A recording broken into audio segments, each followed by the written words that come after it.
Hey guys, welcome to gadgets life. So Apple ने release कर दी है ऑल न्यू अपडेट जो है iOS 26.3.1, जो कि बेसिकली जो iOS 26.3 का स्टेबल वर्जन है उसी के कंटिन्यूएशन में एक अपडेट है। जिस तरीके से आपको हमेशा ही 2 डॉट अपडेट्स देखने को मिलती हैं। अब मैंने इस वाली अपडेट को ऑलरेडी अपने आईफोन 17 प्रो में, which is my primary device, install कर लिया है। सो आपको यहाँ पे हर चीज बताने वाला हूँ। एक्चुअल में आपको इस वाली अपडेट में क्या कुछ नया मिलता है, क्या चेंजेस हैं, अपडेट करना भी चाहिए या फिर नहीं, स्पेशली आपको यहाँ पे जो छोटे मोटे बग्स एंड प्रॉब्लम्स मिलती हैं वो क्या इस वाली अपडेट में बढ़ी है या फिर कम हुई है। सो हर चीज के बारे में बात करने वाले हैं। So make sure to watch this video till end. अब एज आई टोल्ड यू, मैंने इसमें ऑलरेडी अपडेट को इंस्टॉल कर लिया है।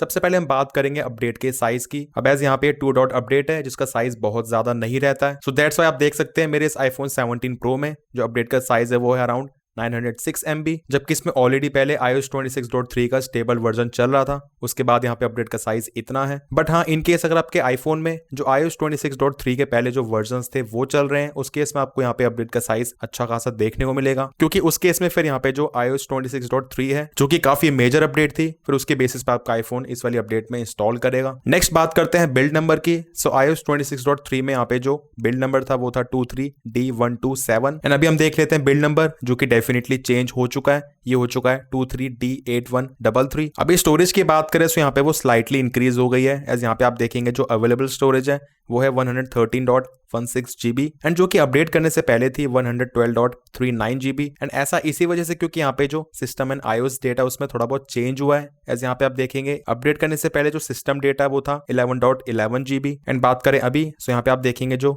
सिस्टम डेटा वो स्लाइटली कम हो गया 10.83 GB। हाँ, बट जब मैंने अपडेट को इंस्टॉल करा था उस टाइम पे यहाँ पे 10.5 GB के आसपास था एंड अभी 10-15 मिनट में स्लाइटली इंक्रीज हो गया। सो धीरे धीरे करके आई थिंक ये वापस से उसी स्टेट में आ जाएगा। तो अल्टीमेटली आपको स्टोरेज के मामले में कोई ज्यादा डिफरेंस नहीं दिखेगा इस वाली अपडेट के बाद। अब बात करें मेन चीज की, that is what's new in this update. So यहाँ पे एप्पल ने क्लियरली इस तरीके से चीजें मेंशन करी हुई हैं। Like this update expands external display support to include Studio Display 2026 and Studio Display XDR along with bug fixes for your iPhone. So recently एक दिन पहले एप्पल ने बहुत सारे एप्पल के नए प्रोडक्ट्स को लॉन्च करा है, just like iPhone 17e, all new MacBook neo, iPad Air with M4 chip, इसी के साथ ऑल न्यू मैकबुक प्रोज भी एंड अलॉन्ग विद इट यहाँ पे आप देखेंगे स्टूडियो डिस्प्ले XDR जो कि एप्पल ने ऑल न्यू लॉन्च करी है। बाकी यहाँ पे जो स्टूडियो डिस्प्ले है वो ऑलरेडी पहले से अवेलेबल थी, बट यहाँ पे इसमें एप्पल ने कुछ छोटे मोटे चेंजेस करे हैं। पर जो स्पेशली नई चीज है स्टूडियो डिस्प्ले XDR, इसकी आप प्राइसिंग देखिए बहुत ही ज्यादा महंगी है एंड स्टैंडर्ड क्लास में इसकी प्राइसिंग यहाँ पे लगभग 4 लाख रुपए है एंड नैनो टेक्सचर में लगभग 4.5 लाख रुपए। सो बेसिकली यहाँ पे जो नई डिस्प्लेज हैं 2026 वेरिएंट, इनके सपोर्ट के लिए यहाँ पे जो अपडेट है उसको रिलीज करा गया है एंड इस वाले अपडेट को करने के बाद इन डिस्प्लेस के लिए आपको यहाँ पे एक्सटर्नल डिस्प्ले सपोर्ट मिल जाएगा। बाकी इसके अलावा यहाँ पे एप्पल मेंशन कर रहा है with bug fixes for your iPhone.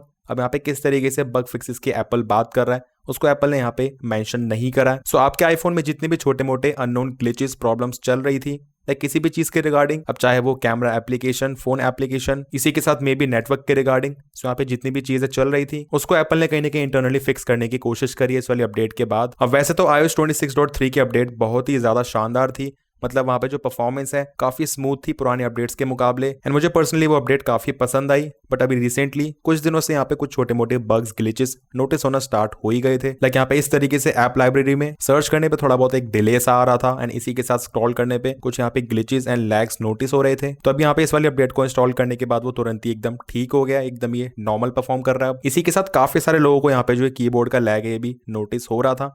अब मुझे यहाँ पे जो कीबोर्ड की परफॉर्मेंस है जस्ट नॉर्मल लग रही है। इसके पहले यहाँ पे जो iOS 26.3 की अपडेट थी उसमें मुझे यहाँ पे ऐसा कोई ज्यादा प्रॉब्लम नहीं दिखी है। सो मे भी यहाँ पे अगर किसी को कीबोर्ड का लैग, एक स्लो डाउन फील हो रहा था तो उसके लिए भी यहाँ पे इस वाली अपडेट में फिक्स हो सकता है। बाकी मैं व्हाट्सएप में 2-3 दिन से एक चीज नोटिस कर रहा हूँ, लाइक जिस चैट में काफी सारा डेटा है तो उस पर यहाँ पे हम जैसे ही ऊपर टैप करते हैं मीडिया वगैरह के सेक्शन में जाने के लिए, तो उसमें काफी ज्यादा डिले आ रहा है, 4 से लेके 5 सेकंड का। उसके बाद यहाँ पे विंडो वो लोड होती है। बाकी यहाँ पे आप देखेंगे तुरंत ये इस तरीके से लोड हो रहा है, तो इस तरीके से वहां पे वो चीज लोड नहीं हो रही है। ऐसे टैप करने के 3-4 सेकंड के बाद फिर यहाँ पे इस तरीके से स्लाइड होके वो लोड हो रहा है। सो आई थॉट मे बी इस वाली अपडेट में वाली चीज फिक्स हो जाएगी, बट यहाँ पे इस वाली अपडेट में फिक्स नहीं हुआ है। सो अगर आप लोग भी व्हाट्सएप में इस तरीके का एक स्लो डाउन देख रहे हो, कमेंट सेक्शन में जरूर बताना। बाकी एक और इशू मुझे काफी टाइम से नोटिस हो रहा है, वो है regarding wireless Apple CarPlay. So car में कनेक्शन एस्टेब्लिश कर पाना काफी ज्यादा मुश्किल सा हो जाता है, यानी काफी देर में पेयर होता है, उसके बाद कभी कभार बीच में डिस्कनेक्ट भी हो जाता है। अब जो अपने आप ही डिस्कनेक्ट वाली चीज है मैंने वो नोटिस करी है वायर्ड कारप्ले में, बाकी वायरलेस में अपने आप ही डिस्कनेक्ट नहीं होता है, बट वायरलेस में कनेक्शन एस्टैब्लिश करने में थोड़ा ज्यादा टाइम लग जाता है एंड काफी बार शो करता रहता है अनेबल टू पेयर। तो ये वाली चीज इस अपडेट में फिक्स हुई या फिर नहीं, आपको इसकी रिव्यू वीडियो में जरूर बताऊंगा। बाकी हम बात करें मॉडर्न फर्मवेयर की विच इज नेटवर्क परफॉर्मेंस, सो यहाँ पे एज क्योंकि मॉडर्न फर्मवेयर एग्जैक्टली सेम है 1.40.03, सो आपको नेटवर्क की परफॉर्मेंस में ऐसा कोई भी डिफरेंस देखने को नहीं मिलेगा इस अपडेट के बाद। तो मे भी अगर कुछ लोग यहाँ पे नेटवर्क के रिगार्डिंग कोई प्रॉब्लम को फेस कर रहे थे लाइक वाईफाई कनेक्शन एस्टैब्लिश करने में या फिर मे बी सेलुलर डेटा में, एंड कभी कभार कॉलिंग के टाइम पे अचानक से ही कॉल कट हो जाता है, कॉल फेल्ड लिखा जाता है, तो वो वाली चीज भी मैंने iOS 26.3 में काफी बार फेस करी है, या फिर मे बी यहाँ पे एयर ड्रॉप के रिगार्डिंग कुछ और ग्लिचेस एंड बग्स। तो उन सभी चीजों में आपको यहाँ पे कोई भी इंप्रूवमेंट देखने को नहीं मिलेगी क्योंकि मॉडर्न फर्मवेयर एग्जैक्टली सेम है, सो नेटवर्क परफॉर्मेंस में कोई भी बदलाव नहीं आएगा। बाकी इसके बाद बात करें परफॉर्मेंस की, फोन की परफॉर्मेंस काफी ज्यादा बढ़िया है। मुझे यहाँ पे परफॉर्मेंस में शिकायत इससे पुराने वाले वर्जन में भी नहीं थी, ऐसे क्योंकि फोन की परफॉर्मेंस ऑलरेडी काफी बढ़िया थी। सो यहाँ पे इस वाली अपडेट के बाद अगर छोटे मोटे ग्लिचेस एंड फ्रेम ड्रॉप्स अगर आप नोटिस कर रहे थे सो वो भी यहाँ पे फिर होपफुली फिक्स हो जाएंगे। बाकी बात करें बेंचमार्क स्कोर्स की, सो यहाँ पे आप देखेंगे इस वाली अपडेट के बाद जो बेंचमार्क स्कोर है वो आया है 9844 in multi core performance and single core में 3778। पहले के मुकाबले स्कोर यहाँ पे स्लाइटली डिक्रीज हुआ है, बट मुझे ऐसा लगता है यहाँ पे जो उसका मेन रीजन है वो अपडेट नहीं बल्कि टेम्परेचर है, ऐसे क्योंकि मैं दिल्ली में रहता हूँ, यहाँ पे अचानक से काफी गर्मी आ गई है, तो इसी वजह से यहाँ पे जो सीपीयू की परफॉर्मेंस एकदम ही मैक्सिमम निकल कर नहीं आ पाती है जिस तरीके से विंटर्स में आती है जब टेम्परेचर थोड़ा कम होता है। ऐसे यहाँ पे आप देखेंगे पहले स्कोर्स एकदम ही कंसिस्टेंट थे 10,000 के आसपास, एंड जब ये फोन लिया गया था उस टाइम पे स्कोर्स अगेन 97-9800 के रेंज में थे क्योंकि उस टाइम पे अक्टूबर था। एंड वही बात करें बैटरी लाइफ की, सबसे पहले देख लेते हैं हम बैटरी हेल्थ कहीं वो ड्रॉप तो नहीं हो गई है। So as you can see यहाँ पे जो बैटरी हेल्थ है वो फुल 100% है, साइकिल काउंट है 76। अब वैसे भी मेरे इस वाले फोन का इस्तेमाल कोई बहुत ज्यादा ओवर नहीं है कि मैं फोन को दिन में 2-2 बार चार्ज कर रहा हूँ, लाइक ये iPhone 17 Pro है, इसको एक बार दिन में चार्ज करने के बाद भी मेरा काम आराम से अभी करेंटली चल जाता है। तो इस वाली अपडेट को इंस्टॉल करने के बाद बैटरी लाइफ कैसी आ रही है, अगर मैं बात करूं इनिशियल इंप्रेशन की, जस्ट एग्जैक्टली सेम लग रही है iOS 26.3 की तरह। कोई भी चेंज यहाँ पे नहीं दिख रहा है क्योंकि ये बहुत ज्यादा कोई बड़ी अपडेट नहीं है। बाकी हाँ, अगर किसी को अपने आईफोन में बैटरी लाइफ के रिगार्डिंग कोई भी इशू या फिर प्रॉब्लम आ रही थी तो इस वाले अपडेट को इंस्टॉल करने के बाद वो फिक्स हो सकती है। अब मे भी कुछ लोगों को ये वाली चीज थोड़ी कंफ्यूजिंग लग सकती है, लाइक सेम अपडेट किसी के लिए वर्क कर रही है किसी के लिए नहीं कर रही है। अब ऐसा इसी वजह से क्योंकि यहाँ पे कभी कभार किसी आईफोन में उनके सॉफ्टवेयर में कुछ ग्लिचेस आ जाते हैं क्योंकि सबका यूजेज अलग अलग तरह का है,